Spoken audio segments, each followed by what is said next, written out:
അതിന്റെ 38-ാമത്തെ വാക്യം. അത്രയും മതി, നമുക്ക് ഒത്തിരി ഒന്നും വായിക്കണ്ട. അമരക്ത ഒരുവനില്ലേ? ആമേൻ. അതിന്റെ ഈ പാരഗ്രാഫ് ആരംഭിക്കുന്നത് തന്നെ അതിന് 35-ാമത്തെ വാക്യത്തിൽ പറയാണ്, അന്ന് സന്ധ്യ. ആമേൻ. ജീവിതത്തിന്റെ സന്ധ്യാവേള. ഞാനും 60 കഴിഞ്ഞ മനുഷ്യനാണ്, അല്ലേ? അപ്പം ജീവിതത്തിലെ യൗവനം പോയി, സമ്പാദിക്കേണ്ട കാലം പോയില്ല, തമ്പുരാൻ കൂടെ ഉണ്ട്. എന്നാലും കോമൺലി ആൾക്കാർ പറയുന്ന, അല്ലേ? ആമേൻ. ഹല്ലേലൂയ. ഇദ്ദേഹത്തിന്റെ പിതാവ് കഴിഞ്ഞ ദിവസം പാസ്റ്ററെ പ്രായമൊക്കെ ആയി. കാരണം പ്രായം കൂടുന്തോറും ശരീരത്തിന് അസ്വസ്ഥതകളൊക്കെ ഉണ്ടാകും. അതുകൊണ്ട് ഈ പട്ടാളക്കാരെ ഹിന്ദി വിളിക്കുന്ന ജവാൻ, ബുഡാന്ന് വിളിക്കത്തില്ല. ബുഡാന്ന് പറഞ്ഞാൽ അറിയാം, കിളവാന്ന് വിളിക്കത്തില്ല. അവരെ വിളിക്കുന്ന യൗവനക്കാർ. ജവാൻ എന്ന് പറഞ്ഞാൽ യൗവനക്കാർ. അവരുടെ എല്ലാ ഫ്ലൈറ്റും പോക്കും വരവും, അല്ലെങ്കിൽ എല്ലാ സർക്കാരും 58 ആകുമ്പോഴത്തേന് എന്ത് കൊടുക്കും?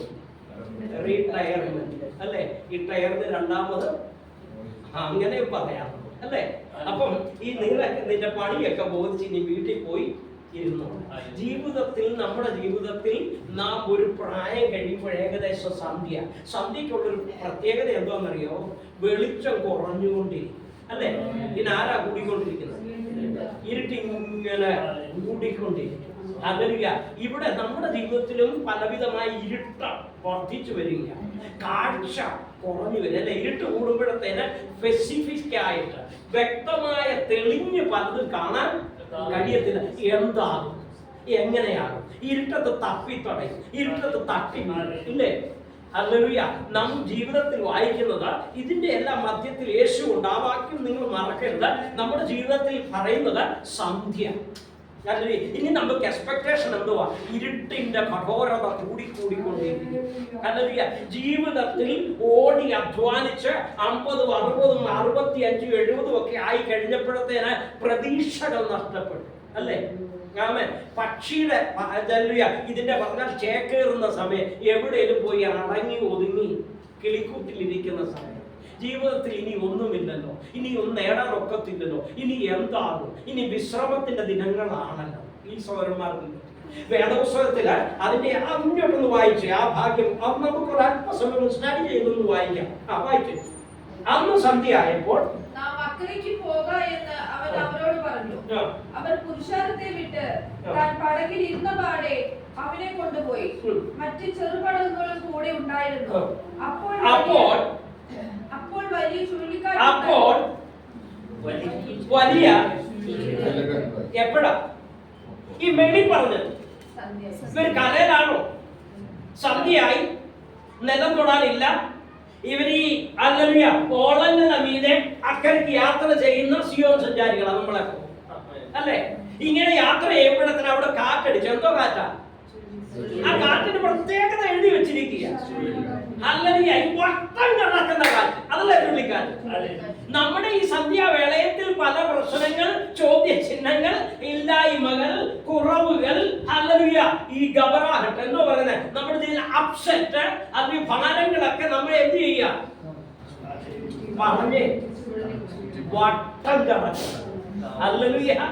ആമേൻ. ജീവിതത്തിൽ നിരാശയിട്ട്, സാമ്പത്തിക പ്രതിബദ്ധയിട്ട്, കുഞ്ഞുങ്ങളെ കുറിച്ചുള്ള ചേർത്തമിട്ട് ഞാൻ എന്നോട് തന്നെ പറയാം. പിന്നെ ശാരീരിക ആ ക്ഷീണങ്ങളൊക്കെ ഇട്ട് നമ്മളെ എന്ത് ചെയ്യും? ചുഴലിക്കാറ്റ് പോലെ. ഹല്ലേലൂയ. കേരളത്തിൽ അധികം ചുഴലിക്കാറ്റ് അടിക്കത്തില്ല, മരുഭൂമി പ്രദേശങ്ങളിൽ കാണാൻ. ഈ ചുഴലിക്കാറ്റ് അടിക്കുമ്പോഴത്തേന് എന്തോന്നറിയോ? നിലം തൊടിക്കത്തില്ല, അല്ലേ? അവിടുത്തെ കാടും പുല്ലും ഇലയും, ഹല്ലേലൂയ, ഈ കടലാസും എല്ലാം കൂടെ വട്ടം കറക്കി, അല്ലേ? ആമേൻ. നമ്മെ വട്ടം കറക്കുന്ന പല കാര്യം. കൊടുങ്കാറ്റായിരുന്നെ അത് വന്നങ്ങ് പോയേ, ഇല്ലേ? ഹല്ലേലൂയ. ആമേൻ. നാം വായിക്കുന്ന തെക്കൻ കാറ്റായിരുന്നെ മന്ദമാരുതൻ. ഹല്ലേലൂയ. കോട്ടയത്തിനടുത്ത് 4 മണിക്കാറ്റിന് മനുഷ്യർ പോകുന്നുണ്ട്. പക്ഷെ ഈ കാറ്റ് നമ്മളെ എന്തുവാ? വട്ടം കറക്കുക. ഇതിൽ നിന്ന് പുറത്ത് ചാടാൻ ഒരു ചുഴി പോലെ ഇങ്ങനെ വട്ടം കറക്കി ഇതിൽ നിന്ന് പുറത്തു പോകാൻ കഴിയാതെ കടത്തിന്റെ വട്ടം കറക്കുക. ശരീരത്തിലെ അസ്വസ്ഥത, രോഗമിട്ട് വട്ടം കറക്കുക. കുഞ്ഞുങ്ങളെ കുറിച്ചുള്ള ചിന്തകളിട്ട് വട്ടം കറക്കുക. നീ എന്താകും? കാരണം എന്തുവാ? ഇനി പോകുന്ന സമയം സന്ധ്യയായി, ഇനി ഇരുട്ട് കൂടിയേ വരത്തും. മനസ്സിലായ? ജീവിതത്തിൽ നിരാശ നിറഞ്ഞ് അന്ധകാരം നിറഞ്ഞ് ഹല്ലേലൂയ വേദപുസ്തകത്തിനകത്ത് ചെറുതാണേലും കുഴപ്പമില്ല, അതിനെ ഈ ചുഴലിക്കാറ്റിനെ എന്തിരിക്കാം ഒന്നുകൂടെ പറഞ്ഞ ഇംഗ്ലീഷ് പറഞ്ഞ ഗ്രേറ്റ് ഹല്ലേലൂയ. ഇവിടെ മലയാളത്തിൽ പറഞ്ഞ വലിയ. ചെറുതാണോ? അല്ല. നമുക്ക് സഹിക്കാൻ വയ്യ ചില പ്രശ്നങ്ങൾ, നമുക്കിതിനെ അഭിമുഖീകരിക്കാൻ കഴിയത്തില്ല. നമ്മെ ഇട്ട് വട്ടം കറങ്ങി നട്ടത്തിരിഞ്ഞ് പലരെയും നോക്കുന്നുണ്ട്. ഇതിൽ നിന്ന് എങ്ങനെയെങ്കിലും ഒന്ന് പുറത്ത് ചാറിന് ഈ ചുഴിക്കകത്ത് നിന്ന് ഈ വട്ടം കറങ്ങുന്നതിനകത്തു നിന്ന് ഇതിനകത്തുനിന്ന് എങ്ങനെയെങ്കിലും ഒന്ന് പുറത്തു വരണം. ഇല്ലേ? ആമേൻ. ഈ ശിഷ്യന്മാർക്കും ഉണ്ടായില്ലേ? പക്ഷെ വേദപുസ്തകത്തിൽ പറഞ്ഞിരിക്കുക ഹല്ലേലൂയ ഇരുട്ട് വർദ്ധിച്ചോട്ടെ, നമ്മെ വട്ടം കറക്കിക്കോട്ടെ, വലിയ ചുഴലിക്കാറ്റാട്ടെ, എന്നാലും അമരക്കാരനില്ലേ? നമ്മുടെ ജീവിതത്തിന്റെ, നമ്മുടെ കുടുംബത്തിന്റെ, നമ്മുടെ സമ്പത്തിന്റെ, നമ്മുടെ കുഞ്ഞുങ്ങളുടെ, നമ്മുടെ ഭാവിയുടെ ഹല്ലേലൂയ നമ്മൾ ചിന്തിക്കുന്ന അല്ലെങ്കിൽ ഈ നിരാശയിൽ ചുഴിയിട്ട് വട്ടം കറക്കുമ്പോഴും അമരത്ത് പറഞ്ഞേ ഒരുവനില്ലേ? ഹല്ലേലൂയ. നിരാശപ്പെടരുത് പ്രിയരെ, ദുഃഖിക്കരുത്. ഈ പ്രശ്നങ്ങളുടെ മധ്യത്തിൽ, ഈ വട്ടം കറക്കുന്ന എല്ലാ മധ്യത്തിൽ അമരക്കാരനായിട്ട് എന്റെയും നിങ്ങളുടെ കുടുംബത്തില്, എന്റെയും നിങ്ങളുടെ ജീവിതത്തില്, എന്റെയും നിങ്ങളുടെ ആവശ്യങ്ങള് അമരത്തൊരുവനുള്ള കാലത്തോളം നമുക്ക് ഈ നീർച്ചുഴിയെ, നമുക്ക് ഹല്ലേലൂയ ഈ നമുക്കെതിരായിട്ട് ചുഴലിക്കാറ്റിനെ ഹല്ലേലൂയ ഈ സന്ധ്യയെ ഇരുട്ടിനെ വെളിച്ചമാക്കി തരുവാൻ ശക്തരായിരുന്നു. ഹല്ലേലൂയ. ഒന്ന് വിശ്വസിച്ചൊരു ഹല്ലേലൂയ ഒന്ന് പറഞ്ഞേ. എന്നെ വട്ടം കറക്കുന്ന പ്രശ്നങ്ങളുടെ മധ്യത്തിൽ ഹല്ലേലൂയ എന്നെ ഇരുട്ടിലേക്ക് ആനയിക്കുന്ന ഇതിന്റെ മധ്യത്തിൽ എനിക്ക് വെളിച്ചമായി, എനിക്ക് അമരക്കാരനായിട്ട് ഒരുവൻ ഉണ്ടോ? ആമേൻ. ഉണ്ടെന്ന് ഈ ഹല്ലേലൂയ ഈ വള്ളമാണ് ഇതിങ്ങനെ വട്ടം കറങ്ങുമ്പോഴും അമരത്ത് ഒരുവനുണ്ട്. അതെ, 23 നമ്മൾ ഒത്തിരി പ്രശ്നങ്ങൾ വട്ടം കറങ്ങിയില്ലേ? ആമേൻ. അൺവാണ്ടഡ് തിങ്സ്, നമുക്ക് ആവശ്യമില്ലാതെ ഒത്തിരി വട്ടം കറങ്ങി, രോഗമിട്ട്, ദാരിദ്ര്യമിട്ട്, സാമ്പത്തിക ബുദ്ധിമുട്ടുകളിട്ട്, മറ്റ് പ്രയാസങ്ങളൊക്കെ ഇട്ട് നമ്മളെ വട്ടം കറക്കിയെങ്കിലും 24 എന്റെയും നിങ്ങളുടെയും കുടുംബത്തിന്റെ ആകുന്ന ഈ ഹല്ലേലൂയ വള്ളത്തിൽ, ഈ വഞ്ചിയിൽ അമരത്തൊരുവനുണ്ട്. ഹല്ലേലൂയ. വിശ്വസിച്ചാൽ ദൈവത്തിന്റെ മഹത്വം കാണാൻ. ഇയ്യോബിനെ പോലെ കഷ്ടം സഹിച്ച ഒരു ഭക്തനുണ്ടോ? ഇല്ല. എന്നാൽ ഇയ്യോബ് വിളിച്ചു പറഞ്ഞു, ഒന്ന് വായിച്ചേ, ഇയ്യോബിന്റെ പുസ്തകം 16-ാമത്തെ അധ്യായം ഹല്ലേലൂയ 19-ാമത്തെ വാക്യം ഒന്ന് വായിച്ചേ. ഇയ്യോബ് 16:19. ഹല്ലേലൂയ.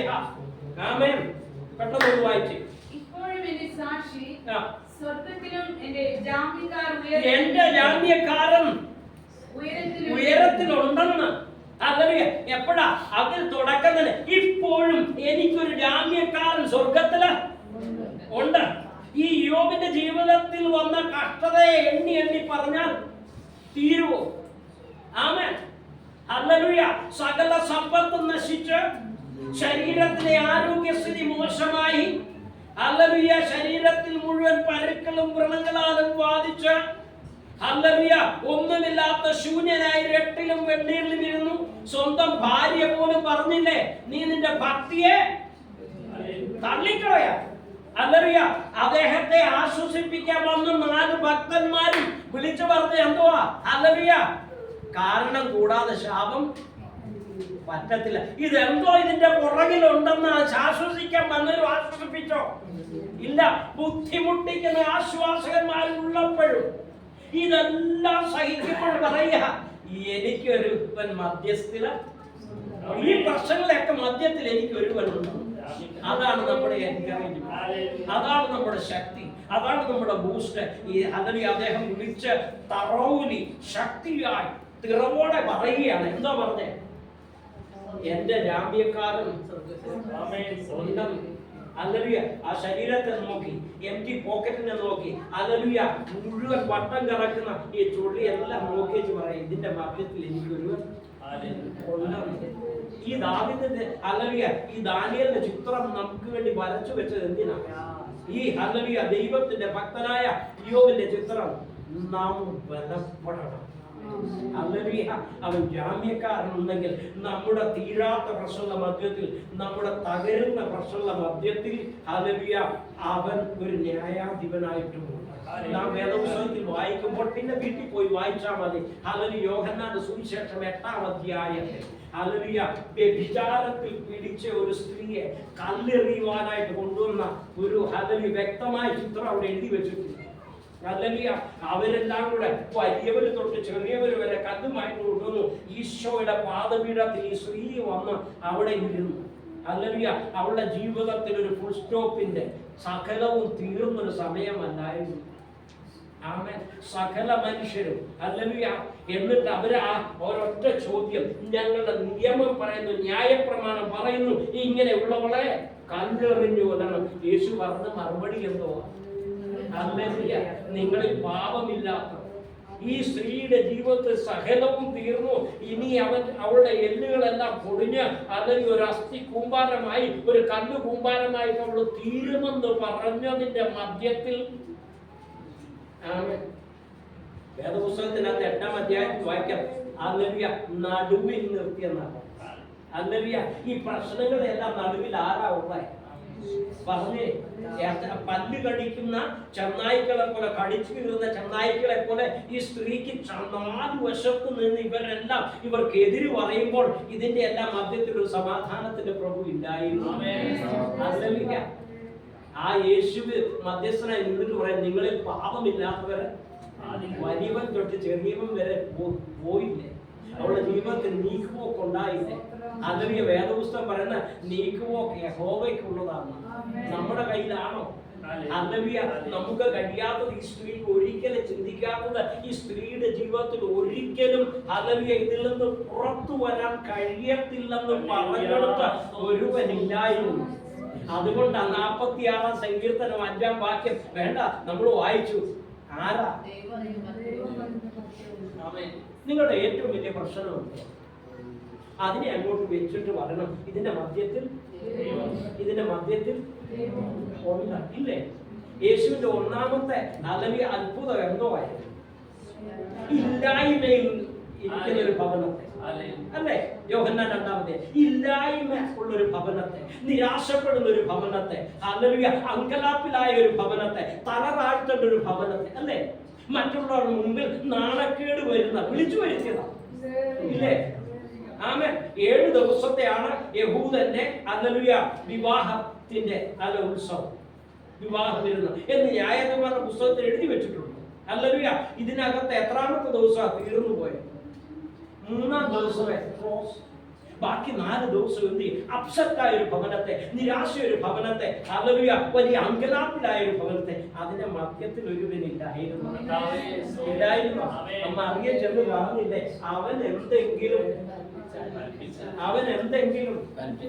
ഹല്ലേലൂയ അവൻ എന്തെങ്കിലും ചെയ്യാതിരിക്കാൻ കഴിയുമോ?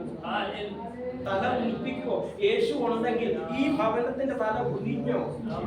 ആമേൻ. 2-ാമത്തെ 10-ാം വാക്യത്തിൽ ഇംഗ്ലീഷിൽ ഇങ്ങനെ എഴുതുന്നത്, അവര് രുചിച്ചു നോക്കിയാണ്, മലയാളത്തിലാണ് രുചിച്ചു നോക്കിയാണ് ഇത്ര നല്ലതെന്ന്. അത് നല്ലവരെന്ന് രുചിച്ചറിയണ്ടേ? ആ വീട്ടുകാരറിഞ്ഞില്ലേ? അവരെന്ത് സന്തോഷിച്ച് കാണുമല്ലേ? അവരെന്ത് തുള്ളിക്കാണും? ബാക്കി 4 ദിവസം എന്തായിരുന്നു? ഇതിന്റെ മധ്യത്തിൽ ഒരുവനില്ലേ? തല കുനിക്കാൻ അവർ സമ്മതിക്കുന്നു. നീറുന്ന പ്രശ്നങ്ങൾ, ഭാരപ്പെടുന്ന പ്രശ്നങ്ങൾ, സാമ്പത്തിക ബുദ്ധിമുട്ടുകൾ, മറ്റില്ലായ്മയുടെ എല്ലാ മധ്യത്തിൽ ഒരുവനില്ലേ? അവൻ കടക്കാരനാണോ? ഹല്ലേലൂയ. നാം വേദപുസ്തകത്തിനകത്ത് വായിക്കുന്നത് ഹല്ലേലൂയ യോഹന്നാൻ സുവിശേഷം 11-ാം അധ്യായം വായിക്കണ്ട, ജസ്റ്റ് കേട്ടിരുന്നാൽ മതി. ഹല്ലേലൂയ. യേശു സ്നേഹിച്ച ലാസറിനെ, ആരാ? ലാസറിനെ യേശു അങ്ങനെ എഴുതി വെച്ചിട്ടുണ്ട്. അല്ലെ? സംശയമാണെങ്കിൽ വീട്ടിൽ പോയി വായിക്കണം. കിട്ടിയില്ലെങ്കിൽ 100 രൂപയുമായിട്ട് അടുത്ത പ്രാവശ്യം പറയണം. സോറി, പൈസയ്ക്ക് വേണ്ടിയല്ല, അങ്ങനെ തമാശ പറഞ്ഞത്. വേദപുസ്തകത്തിനകത്ത് പറയുന്ന ഈ മനുഷ്യനെ കുറിച്ചൊന്ന് ആലോചിച്ച്, ഈ ലാസറിന്റെ ജീവിതത്തെ കുറിച്ച് പടിപടിയായിട്ടൊന്ന് ചിന്തിച്ചു. എന്തോ മീറ്റിംഗിൽ അറ്റൻഡ് ചെയ്യാം, അല്ലേ? പറഞ്ഞേ, യേശു എത്ര യോഗം വെച്ചാലും ആ പുള്ളിക്കാരൻ അവിടെ ഇല്ല. അല്ലെങ്കിൽ സംശയമാണെങ്കിൽ ലൂക്കോസിന്റെ സുവിശേഷം 10-ാം അധ്യായം 38, 39, 40, 41, 42 വരെ വായിച്ചു.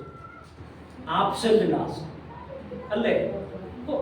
എല്ലാം അല്ലെങ്കിൽ അവിടെ ഉണ്ടോ? 3 പേരുള്ള ആ വീട്ടിൽ മാർത്തയുണ്ട്, ഇല്ലേ? മറിയ പാതപീഠത്തിലുണ്ട്, പക്ഷെ ലാസർ ഇവിടെ ആ പുറകിലത്തെ വാതിലിൽ കൂടെ ഒറ്റ പോകുന്നു. ഒത്തിരി പേരാണ്. ആത്മീയത്തിൽ കൂട്ടായ്മ വിട്ട് കഴിഞ്ഞാൽ നമുക്കേ നഷ്ടമുള്ളൂ, കർത്താവിന് നഷ്ടമുള്ളൂ. കൂട്ടായ്മ ഇല്ലാതിരുന്നത് കൊണ്ട് ലാസർ രോഗിയാണ്. പക്ഷെ ആരാ രോഗിയായി? സത്യത്തിൽ ആ മാർത്ത രോഗിയാണ്, അല്ലേ? അവര് ജോലി ചെയ്ത് വീട്ടിൽ വളരെ ക്ഷീണിച്ചു. കർത്താവ് ഇപ്പോൾ ഒരു വിചാരം ഇല്ല. ആമേൻ, അല്ലേ? അവര് കുഴങ്ങിയെന്നാ പറഞ്ഞത്. ആ സ്ത്രീയല്ലേ രോഗിയാണ്, പക്ഷെ അവർ രോഗിയായോ? കർത്താവിന് വേണ്ടി അധ്വാനിച്ച രോഗിയൊന്നും അല്ലെങ്കിൽ അവൻ അതല്ലേ രോഗശൈലിയിൽ ഏറ്റവും നല്ലവനല്ലേ? കണ്ടോ, ഈ പുള്ളി രോഗിയായി. ഇനി അടുത്തതല്ല, ഈ പുള്ളിയെ കുറിച്ച് പറയുന്ന രോഗിയായിട്ട് അടുത്തതെന്തോ മരിച്ചു, ഇല്ലേ? പിന്നെ അടുത്തതെന്തോ സംഭവിച്ചേ? ഹല്ലേലൂയ. മുഴുവൻ യഹൂദന്മാരെ കരയിപ്പിച്ചു, തമ്പുരാനെ പോലും കരയിപ്പിച്ച പുള്ളിയല്ലേ. അടുത്തതെന്തോ ഈ പുള്ളിയെ കൊണ്ടൊരു ഗുഹയ്ക്കകത്ത് വെച്ചു. യോഹന്നാൻ 11 പറഞ്ഞിരിക്കുന്നത് എവിടെയാ കൊണ്ടുവച്ചേ? ഗുഹ. ഹല്ലേലൂയ. ഈ സെല്ലിന്റെ സിസ്റ്റം ഇന്നല്ല അന്നും ഉണ്ടായിരുന്നു, മനസ്സിലായോ? അവിടെ കൊണ്ടുപോയി വെച്ചു ഗുഹയ്ക്കകത്ത്. ഇനി അടുത്തതെന്തോ ഇവൻ പുറത്തു വരുന്നത് കല്ലും വെച്ചു, മനസ്സിലായോ? ഇനി അടുത്തത് എന്തോ ഇദ്ദേഹത്തിന് ലോൺലിനെസ്. ലോൺലിനെസ് മലയാളത്തിൽ എന്തോ പറയുന്നത്? ഒറ്റപ്പെട്ട ആരോടും മിണ്ടാനും പറയാനും ഉണ്ടോ? ഏകനായി പോയി. ഇനി അടുത്തത് എന്തുവാ? ഇവൻ കെട്ടപ്പെട്ടവനാണ്, അല്ലേ? ആരാ? ഈ ലാസർ. അടുത്തത് സ്വന്തം സഹോദരി തന്നെ റിപ്പോർട്ട് പറയുന്നത് നാറ്റം വെച്ചവനായി, അല്ലേ? കെട്ടപ്പെട്ടവനായി, നാറ്റം വെച്ചവനായി, ഏകനായി, ഗുഹയ്ക്കകത്ത് അടയ്ക്കപ്പെട്ടവനായി തീർന്നു. പക്ഷെ ഇതിന്റെ മധ്യത്തിൽ ഇല്ലായിരുന്നു, ഉണ്ടോ? ആമേൻ. ഇമ്പോസിബിളിനെ പോസിബിൾ ആക്കാൻ കഴിവുള്ള ഒരുവൻ ഇല്ലേ? ഹല്ലേലൂയ. ലാസറിനെ ഉറക്കെ വിളിച്ചിട്ട് വരുത്തി ഒരുവൻ ഇല്ലേ? ആമേൻ. ഹല്ലേലൂയ. ഒരമ്മാമ്മ അന്ന് വിളിച്ചു പറഞ്ഞു അന്ത്യകാഹളം ധരിക്കുമ്പോ പുറത്തു വരുമെന്ന്. പക്ഷെ തമ്പുരാൻ ഇന്ന് വരുത്തിയില്ലേ? ആമേൻ. നമ്മള് ചിലതിനൊക്കെ അവധി വെച്ചിരിക്കുക, അന്ന് നടക്കുമ്പോ നമ്മള് തോറ്റു പോകുന്ന മനുഷ്യർ, അല്ലേ? പ്രാർത്ഥിച്ച് പറഞ്ഞു ഒത്തില്ല, എന്തേലും നടക്കട്ടെ. നിങ്ങൾ പറഞ്ഞിട്ടുണ്ടോ? ഉപദേശിയായി ഞാൻ പറഞ്ഞിട്ടുണ്ട്, കർത്താവ് ഇത്ര നാൾ പ്രാർത്ഥിക്കും, എന്തേലും നാൾ നിങ്ങൾ പറഞ്ഞിട്ടുണ്ടോ? ആമേൻ. അത് കണ്ടപ്പം വെള്ളം ചെയ്യുക നമ്മുടെ ജീവിതത്തിലെ പ്രശ്നങ്ങളാ. പക്ഷേ തമ്പുരാൻ എന്നേലും നടത്തുന്ന പരിപാടിയാണ് അല്ല. ഇന്ന് യഹോവ ഉണ്ടാക്കിയ ആമേൻ. ലാസർ എന്നേലും ഉയർക്കുമെന്നാണോ? കർത്താവിന്റെ പരിപാടി ഇന്നാ, അല്ലേ? നമ്മുടെ പ്രാർത്ഥനയുടെ എല്ലാ ലോണ് പോലെ എനിക്ക് മറുപടി തരണേ. ഇപ്പം കാരണം ഈ പ്രധാനമന്ത്രി ഹൗസ് എന്തോ ഒരു വീടുണ്ടാക്കി കൊടുക്കുന്നില്ലേ? ഉണ്ടോ? ആദ്യം ലോണ് തരും തറ, അല്ലേ? തറ പറ എന്താ ദൈവത്തിന്റെ പരിപാടി ആണോ? തറ കഴിഞ്ഞ ഉടനെ സ്ട്രക്ചർ, അത് കഴിയുമ്പോൾ പിന്നെ ലോണായിട്ടാണോ? അല്ല. ഇന്ന് യഹോവയുടെ ദിവസം. ഇന്ന് അതിന്റെ മധ്യത്തിൽ യഹോവ ഇല്ലായിരുന്നു, യേശു ഇല്ലായിരുന്നു. ഹല്ലേലൂയ. ദൈവം അവധി വെച്ചോ?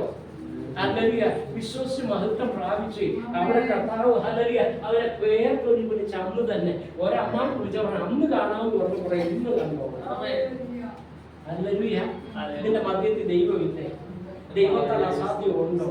ചുവപ്പ് നാടയിൽ നമ്മൾ ചില ഫയലുകളൊക്കെ അല്ലെങ്കിൽ ബന്ധിച്ച് നമ്മൾ തന്നെ വെച്ചിരിക്കാൻ നടക്കത്തില്ല എന്ന് പറഞ്ഞു. നടന്ന ഒരുവനില്ലേ? അല്ലെങ്കിൽ തിരകളിൽ നടന്ന കടലിന്മേൽ നടന്ന ഒരുവനില്ലേ? ആ തമ്പുരാനില്ലേ? ഹല്ലേലൂയ. നാം വേദപുസ്തകത്തിനകത്ത് വായിക്കുന്ന വിശ്വസിച്ചവരോട് കൂടെ നടക്കുന്ന ദൈവമല്ലേ? ആമേൻ. ശൗദ്രക്ക് മേശക്ക് അബേദ്നെഗോവിനെ കുറിച്ച് പറഞ്ഞിരിക്കുന്ന അതിൽ ദാനിയേലിന്റെ പ്രവചനം 3-ാം അധ്യായം 24-25 വാക്യത്തിൽ ഹല്ലേലൂയ മഹാരാജാവ് കണ്ണു നിളിച്ചു നോക്കിയപ്പോൾ പറയാ, ഞങ്ങളെ 3 പേരെ ഇട്ട് 4ാമത് ഒരുവനെ കൂടെ കണ്ടില്ലേ? ആരുടെ മധ്യത്തിലാവുള്ളേ? 7 മടങ്ങ് ഈ ഫർണസിനെന്തോ മലയാളത്തിൽ പറയുന്നത്. ഹല്ലേലൂയ. ഈ ചൂളയെ 7 മടങ്ങ് വർദ്ധിച്ചു, ഇല്ലേ? രാജാവിന്റെ കൽപ്പന കഠിനം. കൊണ്ടുപോയ പട്ടാളക്കാർ പോലും എന്ത് ചെയ്തു? ചത്തു വീണു. പിന്നെ ഈ 3 പേർക്ക് ബാലന്മാർക്ക് തിരികെ പോരരുതായിരുന്നു. ഈ ഹല്ലേലൂയ തീച്ചൂളയിൽ വീഴുന്നതിന് മുമ്പേ ഇവര് മരിച്ചു വീണു. പക്ഷെ ഇവര് നടന്നു കയറി. എന്തുവാ?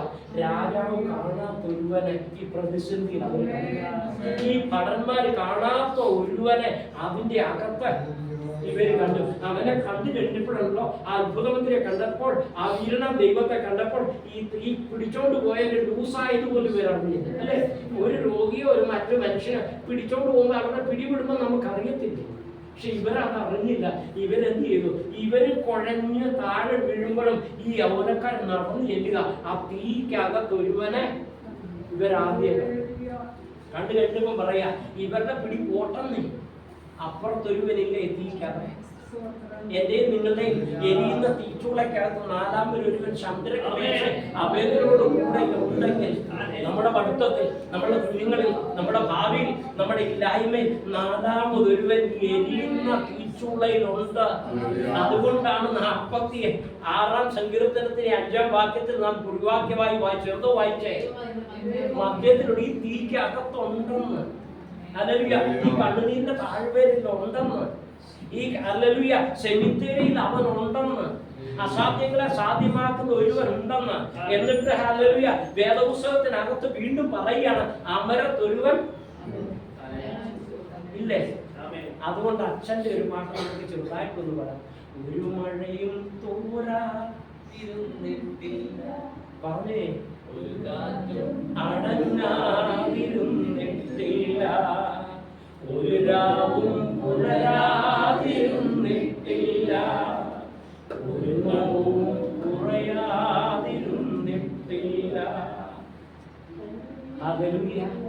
നമ്മുടെ പ്രശ്നത്തിൽ, നമ്മുടെ ഭാരത്തിൽ, നമ്മുടെ പ്രയാസത്തിൽ, അല്ലെങ്കിൽ അസംഭവങ്ങളെ സംഭവമാക്കുന്ന അതിന്റെ മധ്യത്തിൽ ഒരുവൻ, ഇതിന്റെ മധ്യത്തിൽ ഒരുവൻ, എന്റെ പ്രശ്നങ്ങളുടെ മധ്യത്തിൽ ഒരുവൻ, എന്റെ വേദനയുടെ മധ്യത്തിൽ ഒരുവൻ, ഈ എരിയുന്ന തീച്ചൂളയിൽ ഒരുവൻ, അല്ലെങ്കിൽ അമരത്തൊരുവൻ ഉണ്ട്. ആ ദൈവം അനുകൂലമെങ്കിൽ ഒരു വാക്യം വായിച്ച് നിർത്താം. എഹെസ്കേൽ പ്രവചനം അവസാന അധ്യായം അവസാന വാക്യം 48-ാം അധ്യായത്തിന്റെ ലാസ്റ്റ് വേഴ്സ് ഒന്ന് ഉറക്കെ ഒന്ന് വായിച്ചു. ഹല്ലേലൂയ. 48-ന്റെ പെട്ടെന്ന് വായിക്കാം. അവസാന വാക്യം. അതിന്റെ ചുറ്റും 11 മുഴം. അന്ന് മുതൽ നഗരത്തിൽ യഹോവ ശമ്മ എന്ന് പേരാണ്. അന്ന് ആ പട്ടണത്തിന്റെ പേര്. എന്നിട്ട് ബാക്കി എന്താ പറയുക? യഹോവ എവിടെ? യഹോവ ശമ്മ. എവിടെ നമ്മുടെ പ്രശ്നമുണ്ടോ, എവിടെ നമ്മുടെ ഭാരമുണ്ടോ, എവിടെ നമ്മുടെ പ്രയാസങ്ങളുണ്ടോ, എവിടെ നമ്മുടെ വേദനയുണ്ടോ, അതിന്റെ മധ്യത്തിൽ യഹോവ ശമ്മ അവനുണ്ട്. ദൈവം നമ്മുടെ പ്രശ്നത്തിലുണ്ട്. ഇല്ലായ്മയിൽ, സങ്കടത്തിൽ നമുക്ക് നമ്മുടെ കണ്ണുകളെ അടയ്ക്കാം. ഹല്ലേലൂയ. വലിയ പ്രസംഗമല്ല ആവശ്യം, നമ്മൾക്ക് വിടുതലാണ് ആവശ്യം. ഹല്ലേലൂയ. നീണ്ട പ്രസംഗങ്ങളോ പ്രാസം ഒപ്പിച്ചതോ അല്ല. ഹല്ലേലൂയ. നമുക്ക് നാം നീറുന്ന, കൊണ്ടു നടക്കുന്ന, മറ്റു പരിഹാരമില്ലാത്ത, ഹല്ലേലൂയ, നീർച്ചുഴിയിലാക്കുന്ന, വട്ടം കറക്കുന്ന ഈ ചുഴലിക്കാറ്റിനകത്ത് ശിഷ്യന്മാരുടെ വഞ്ചിയെ, വള്ളത്തെ വട്ടം കറക്കി ഇതിനെ പുറത്ത് ആക്കത്തില്ലെന്ന് പറയുന്നതിന്റെ മധ്യത്തിൽ അമരക്കാരനായ ഒരുവനുണ്ട്. നാം ഭാരപ്പെടുന്ന എത്ര വലിയ പ്രശ്നമാകട്ടെ, നാം പ്രയാസപ്പെടുന്ന എത്ര വലിയ പ്രശ്നമാകട്ടെ, നാം ദുഃഖിക്കുന്ന എത്ര വലിയ പ്രശ്നമാകട്ടെ, നാം വേദനിക്കുന്ന എത്ര വലിയ പ്രശ്നമാകട്ടെ, ഇയ്യോ പറഞ്ഞ പോലെ എനിക്കൊരു ജാമ്യക്കാരനുണ്ട്. ഹല്ലേലൂയ. ഹല്ലേലൂയ. ഹല്ലേലൂയ. ഹല്ലേലൂയ. ഈ സ്ത്രീയെ കൊണ്ട് നമുക്കും പറയാം എനിക്കൊരു ന്യായാധിപനുണ്ട്. ഞാൻ ഹല്ലേലൂയ പിടിക്കപ്പെട്ടു പോയി, എന്നാൽ ഹല്ലേലൂയ കല്ലേറിൽ നിന്ന് വിടുതൽ തന്ന് എനിക്കൊരു പുതുജീവൻ തന്നൊരുവനുണ്ട്. ഇന്ന് രാത്രിയുടെ മധ്യത്തിൽ എരിയുന്ന തീച്ചൂളയിൽ എന്നോട് കൂടെ വരുവാൻ, ചന്ദ്രകമേശൻ അഭേദരോട് കൂടെ വരുവാൻ ഒരുത്തരുമില്ലെങ്കിലും ഈ എരിയുന്ന തീച്ചൂളയിൽ ഞാനൊരുവനെ കാണും. രാജാവ് പോലും ചക്രപ്പൽ പറഞ്ഞതാണ് അവൻ ദൈവത്തിന്റെ പുത്രനെ പോലെയിരിക്കുന്നു. ആ ദൈവപുത്രൻ എന്നെ നിങ്ങളുടെ എരിയുന്ന പ്രശ്നമൊന്നുമില്ല. 7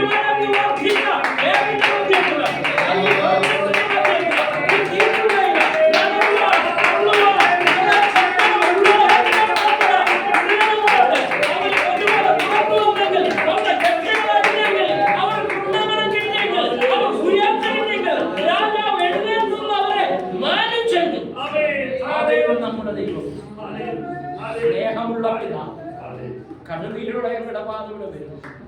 ഉയർന്ന പ്രശ്നങ്ങളുടെ മധ്യത്തിൽ മറ്റാരോടും പറയാൻ പറ്റാത്ത അവസ്ഥയുള്ള മധ്യത്തിൽ പ്രാർത്ഥിച്ച് ഞങ്ങൾ തോറ്റുപോയ പ്രശ്നങ്ങളൊക്കെ ഉണ്ടെങ്കിൽ അതെല്ലാം കുഞ്ഞാടിന്റെ കരങ്ങളിൽ ഏൽപ്പിക്കും.